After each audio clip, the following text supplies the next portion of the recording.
as a public official, I'm neutral on Brexit, per se, but I'm not neutral in saying these are what we think are the most likely economic effects of it. The simple way of thinking about what Brexit's done to the economy is that in the period that happened after the referendum, there was the very, very sort of powerful, the biggest depreciation that any of the world's four major economies have seen overnight, that contributed to increasing prices, reduced wages, and I'm not talking simply through real wages, but also through nominal wages. There is an inflationary effect coming through the competition channel. 6% is the number which is higher than the rest of the world, as a result of the Brexit impact. There is a long-run downshift in the level of productivity, I think of around, it's a bit over 3%. And that at least two of those comes sort of fairly well forward in the time frame. You mentioned a list of earlier to the chair's question, a sequence of shocks, COVID, supply chain shocks in Russia and so on.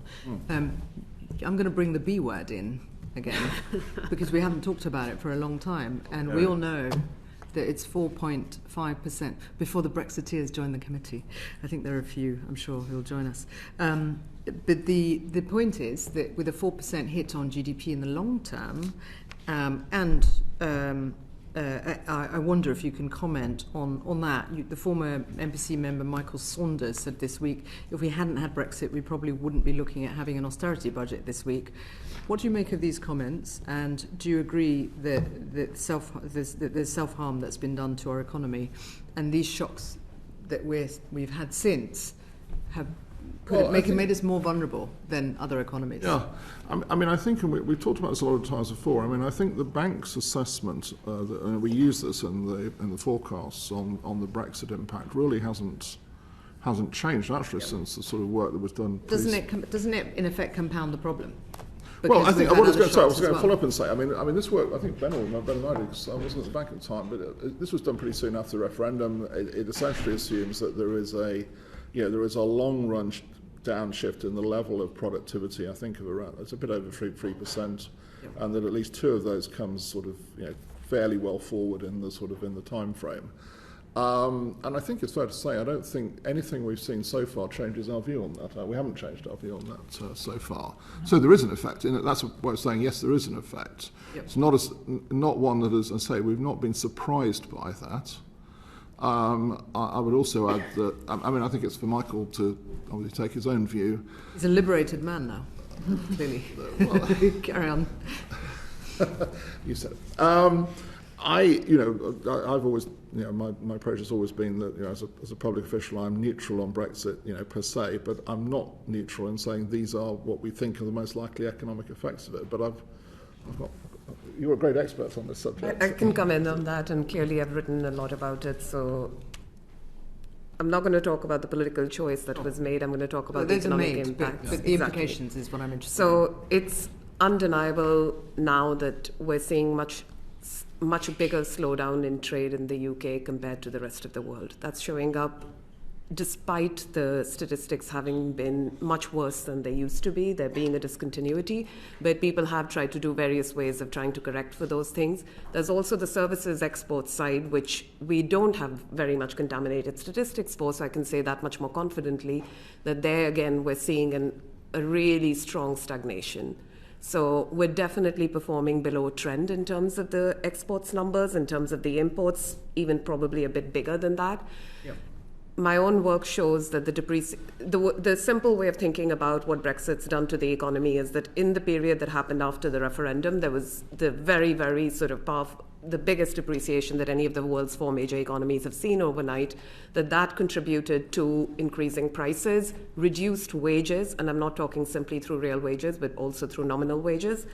We think that number is about 2.6% below the trend that real wages would have been on. After that came, sort of soon afterwards and before the TCA happened, came the effects from the uncertainty that was unleashed, which basically translates into reduced business investment. I'm less certain of the FDI effects. Those tend to be very lumpy things. Then what's happening now, we're starting to now see the trade numbers react to the Brexit, the actual TCA impact. And that's what I mentioned in the beginning, that we're definitely underperforming compared to our peers, both in terms of what we're sending to the EU, as well as in terms of what we're sending to the rest of the world.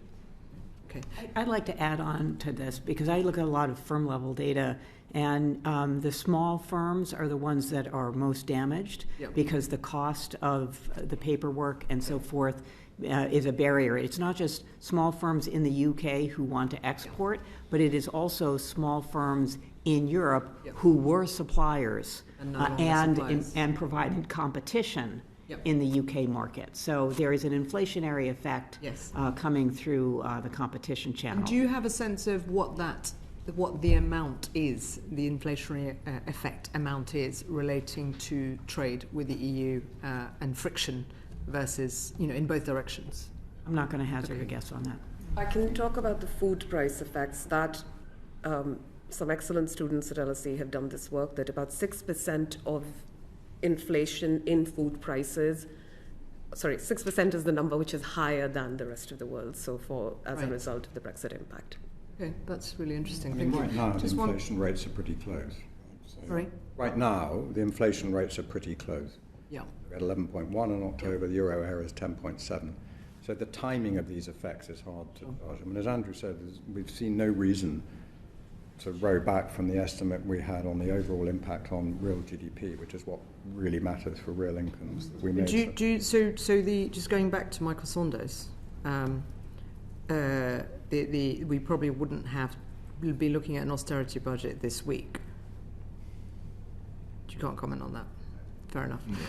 Just one last question, which is about peak inflation. Have we reached it? You talk about it going down middle of next year.